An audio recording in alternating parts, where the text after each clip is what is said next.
የማንቸስተር ደጋፊዎች የምር ያላችሁ ብቸኛው የቀይ ደም ያለው ተጫዋች ብሩኖ ሚጌል ቦርጎስ ፈርናንዴዝ ብቻ ነው። በ49 ጨዋታ 33 የግብ ተሳትፎ 17 ግቦችን አስቆጥሮ 16 ደግሞ አሲስት አድርጎላቸዋል። በእያንዳንዱ ጨዋታ ላይ የሚያስመዘግበው ሬት ከፍተኛ ነው።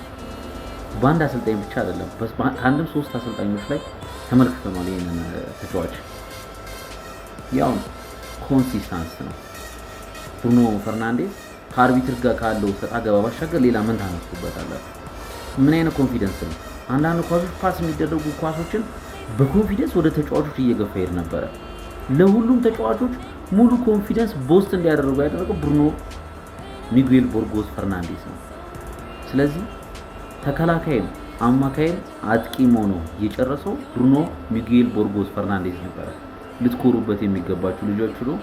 በነገራችን ላይ ባለፉት 3 ቀናት ውስጥ እግር ኳስ ታምር ነበር ስታሳየኝ ነበረው።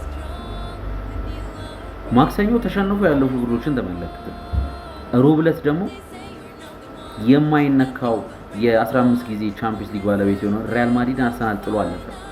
ትናንትና ብሩኖ ሚጌል ቦርጎስ ፈርናንዴዝ አለፈ።